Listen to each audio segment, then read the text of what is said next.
Community investment, otherwise known as place-based investment, helps create the social and physical environments that support community health over the long term. Hospitals and health systems are using this anchor mission strategy to address housing insecurity and other social determinants of health, and ultimately advance health equity.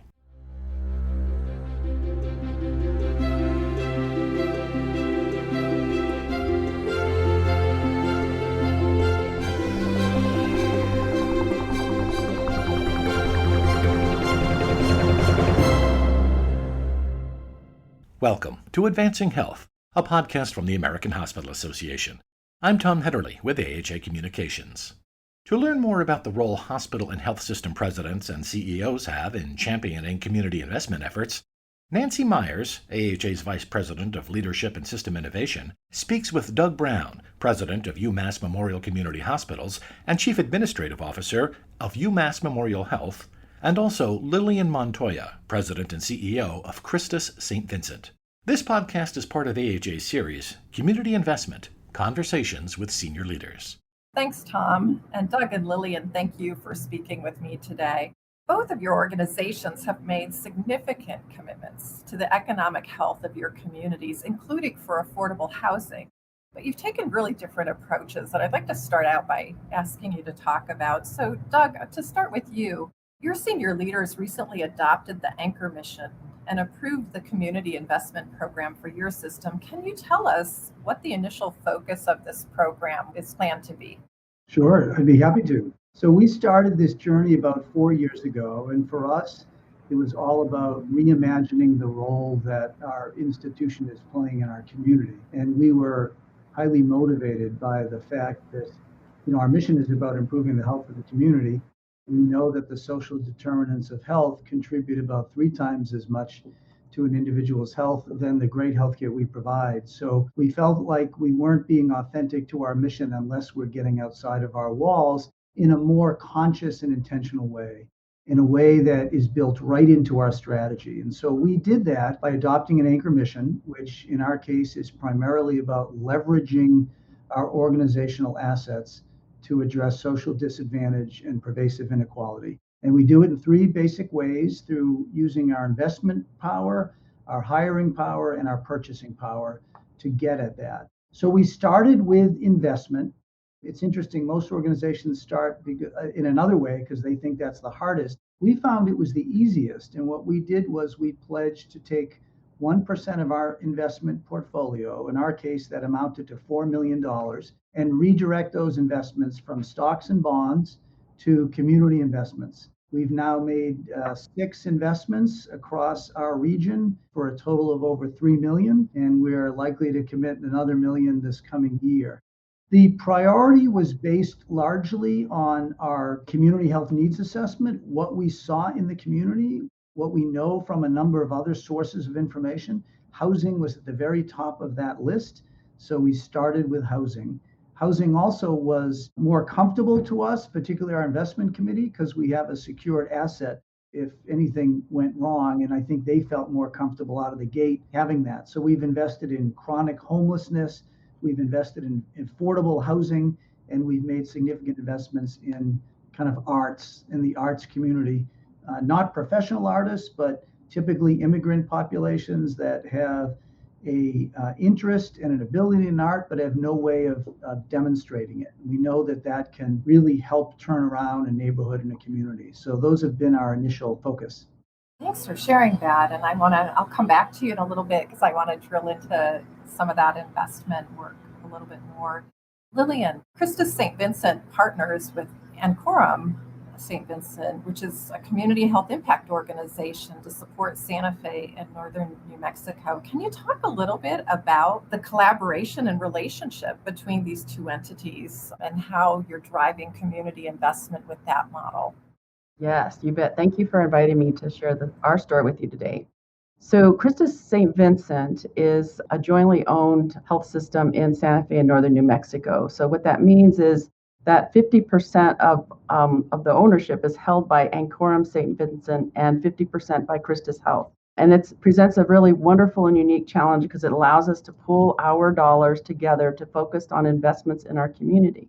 So for a number of years, we honored our commitment of our community health needs assessment and made small grants to safety net organizations in Santa Fe and northern New Mexico. When Ancorum St. Vincent became an impact organization over the last 3 years, they made a decision to direct some of their corpus, some of their funds to partner with us, to match with us in doing deeper investments in our community to truly address those areas of concern in the community that were impacting our patient care within the walls of the hospital.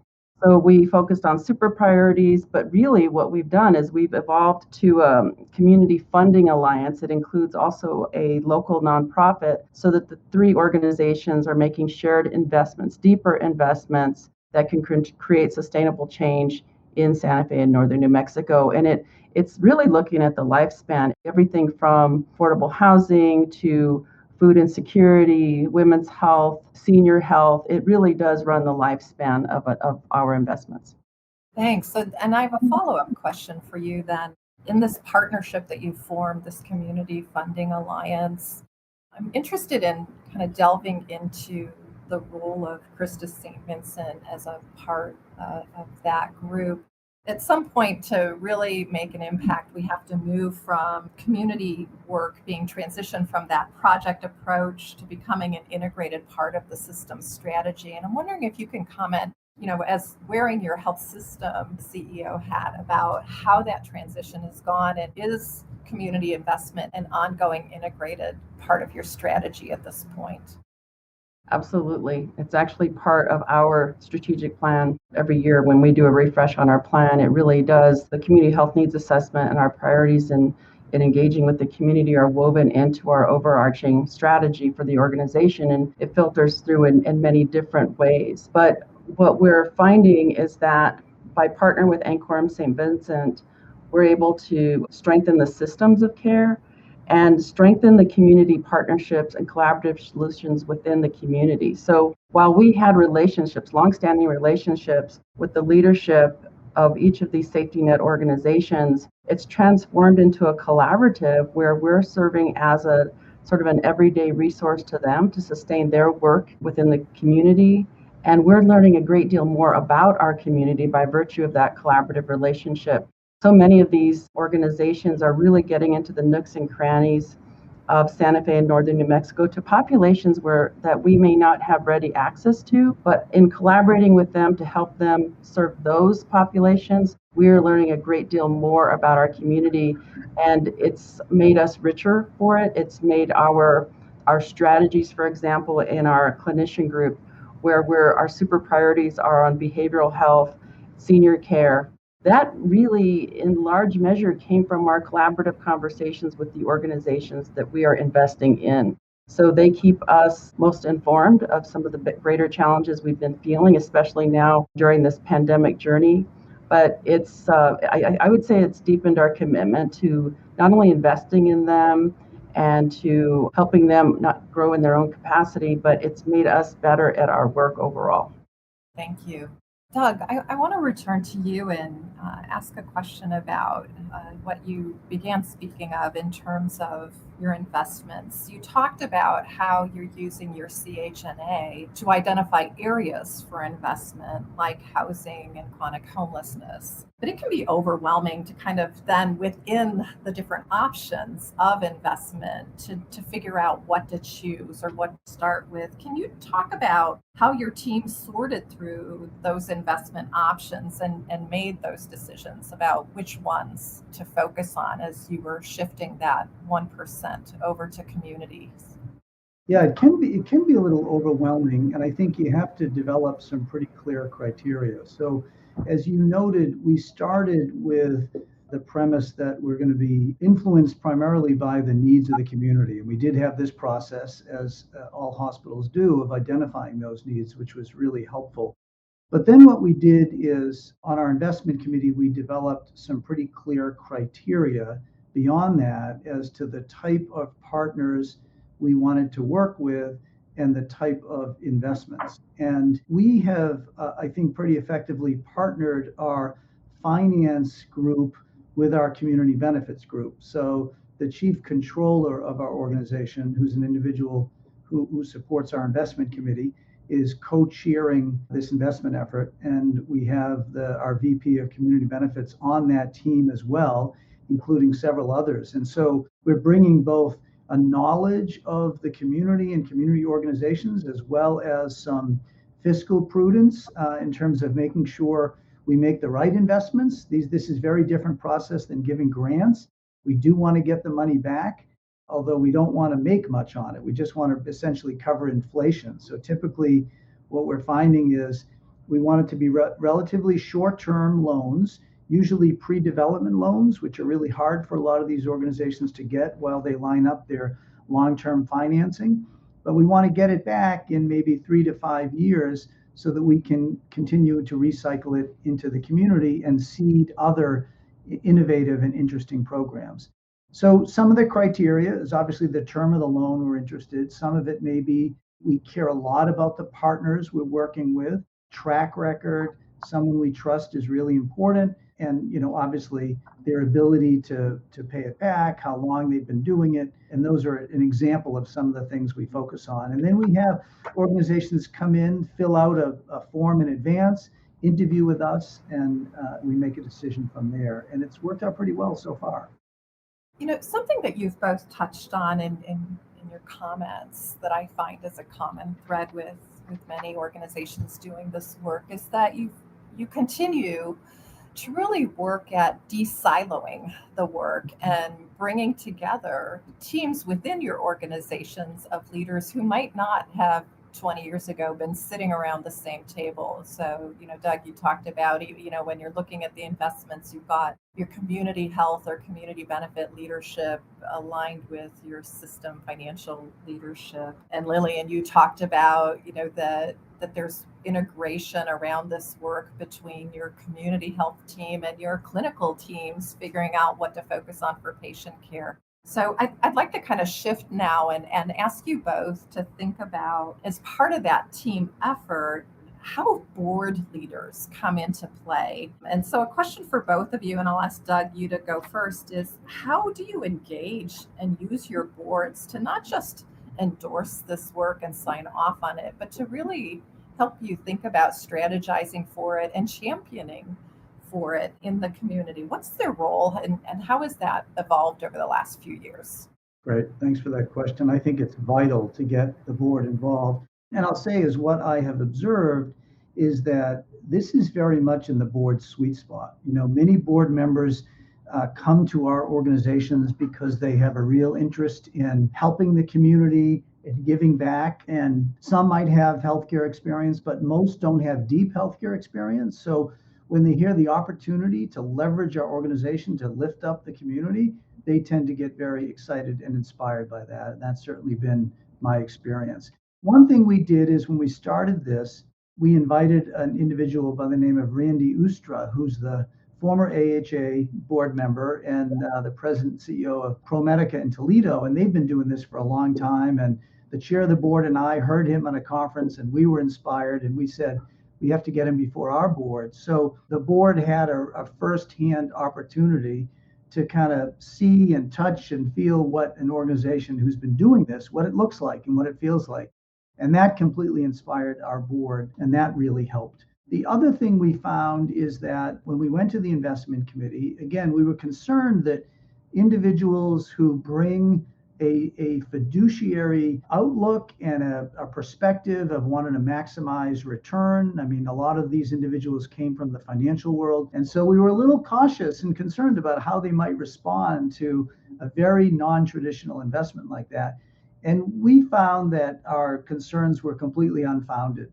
I mean, obviously, they want to make sure that we're being prudent and diligent in our investments, so we're making good ones, but they were completely supportive, and we found that it gave them an opportunity to really feel even better about the work that they're doing. So they've become champions as well. And then the last thing I'd say is exactly as we heard from Lillian, we have absolutely baked this into our strategy. It's in our strategic plan. We're an organization that uses visual management through Lean. So we have our strategy posted all over our boardroom.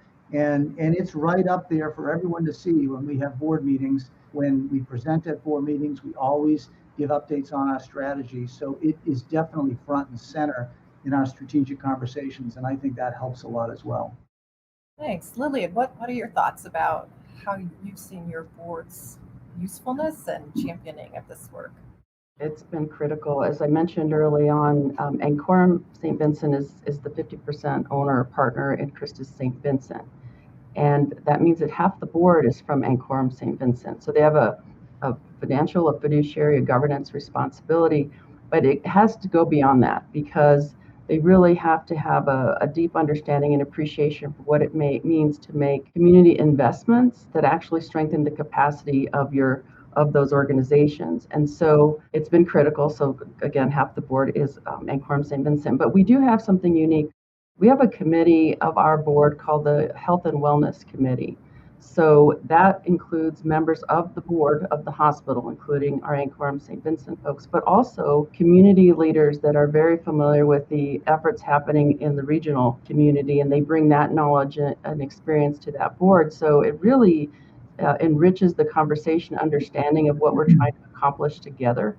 It's been really key. And then, of course, all of that activity is reported up through the full board. What's interesting though is, our 16, we currently make 16 community impact grants, and they're none of them are less than 20,000. They're all 3-year grants, and some of which are in the 175,000 a year range, with the intended purpose of really working with programs that have the capacity to influence outcomes and can scale services to address critical needs in the community. And so when you have board members having a conversation with other leaders in the community that are trying to do this very same work, I think it leads to a much greater appreciation for what it takes to really care for an entire community. It makes it personal, so it transcends the business reasons. It really becomes personal and critical to just the community in general. And we couldn't do this work without Ancorum St. Vincent because we've been able to leverage the dollars we had as a health system with our partners' investments. We have been able to reach in deeper into this community, and it really speaks to developing high trust environments, high trust relationships, and a real commitment to collaboration and a long-term commitment to collaboration, because for us, this isn't a 1-year thing, a 2-year thing, or the duration of a 5-year strategic plan. This is a long-term commitment about what it really means to engage in a community and care for that entire community the very best way that we can. As we sit here, it's really impossible to talk about any health system strategic plans without recognizing the ongoing impact of both the pandemic and the social justice movement in the US. And certainly both of those have illuminated and exacerbated the inequities we have in our communities, including pandemic-related housing instability. As your organizations have shifted to manage the delivery of care to individuals affected by COVID, how has the interest in or community-to-community investment to address social determinants changed in the last 18 months? What's the impact been on you? And we'll go with you first, Lillian.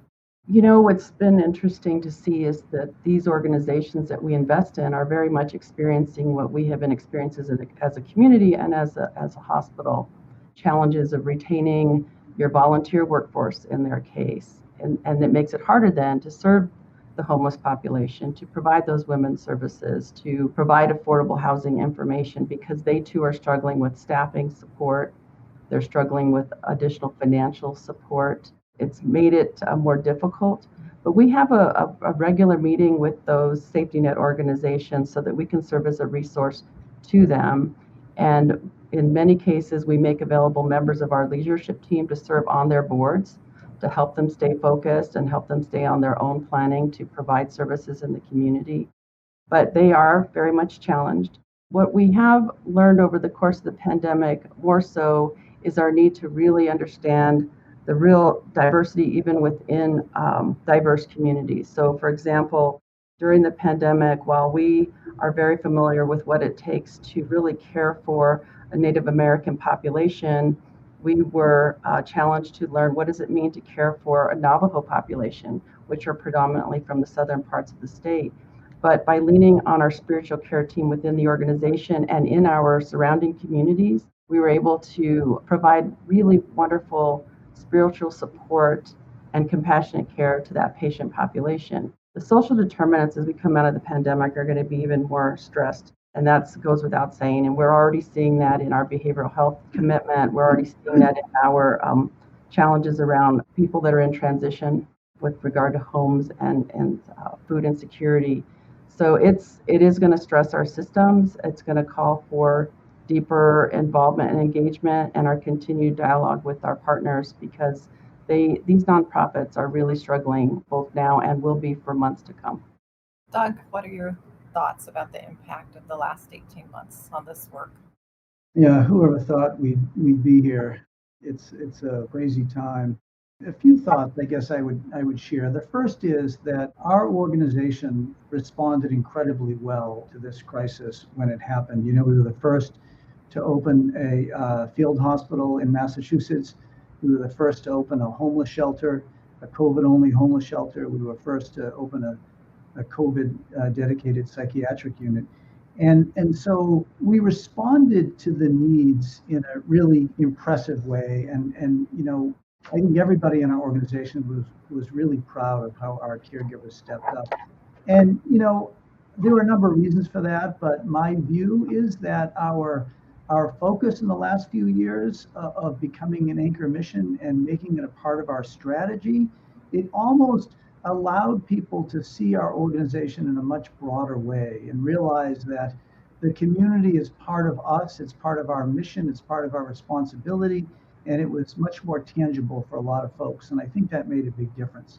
The other thing I've observed is that we all know the sad reality that Black and Latinx populations have borne a disproportionate burden of this disease. We also know that when we look at kind of the social vulnerability index in our communities, many of those areas that are most vulnerable are communities of color.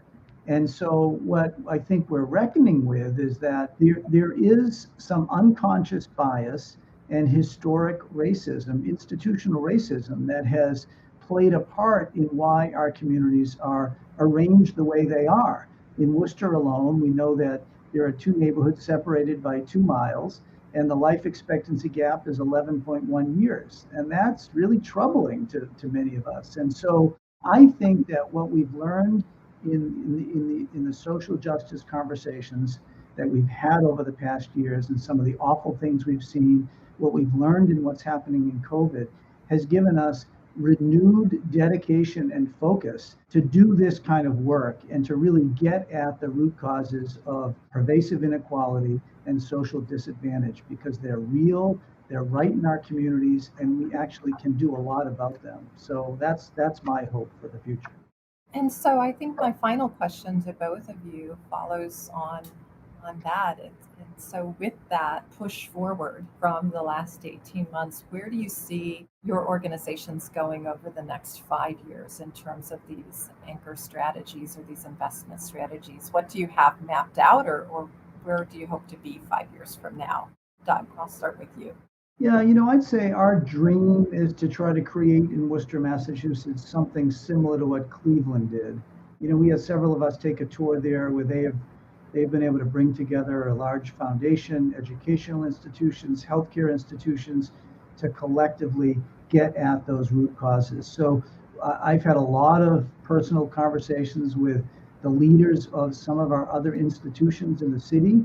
We have some large universities here, Clark University, Worcester Polytech, Holy Cross, that have done some incredible things. I want them to join our investment pledge, and we're having really productive conversations about that.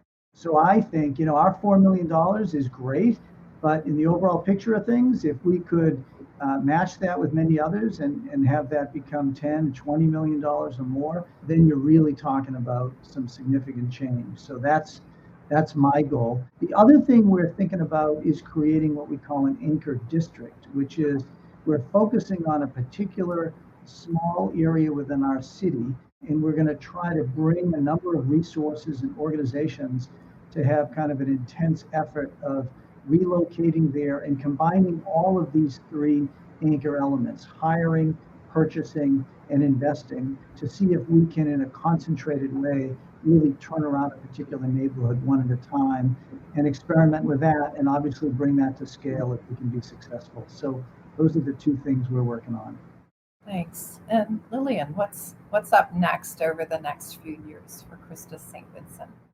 So I touched on it very briefly, but about a year and a half ago, we added to our co-investment strategy another partner, the Santa Fe Community Foundation. They too were making rather important investments in Santa Fe and northern New Mexico. And often we found that our efforts were duplicated rather than collaboratively woven together. And so over the last year and a half, they, along with us and Quorum St. Vincent, we're really still in the early phases of what it means to do collaborative investments among three organizations. And our dream was to get to these three so that we can show how channel targeted investments can really transform a community. And I'd like for us to add another organization to that mix because we have many commonalities, many things that we think are important to sustaining communities, supporting our folks in general. And so I would say the next 3 to 5 years is really not only seeing the results for this partnership, but adding to it. And certainly the board continues to be really very engaged in what does this mean for us next? I mean, how can we more broadly engage in the community beyond Santa Fe and beyond our 5 county service area so that we can show how models like this can be effective in a much broader nature. So I would say that would be my goal as well.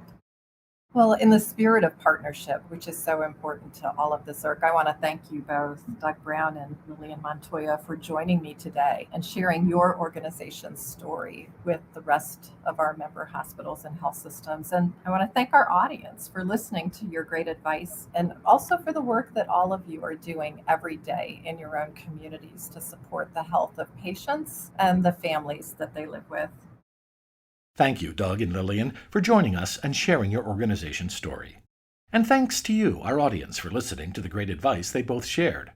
I encourage you to check out the other podcasts in our Community Investment series. You can find these and additional resources at aha.org/communityinvestment.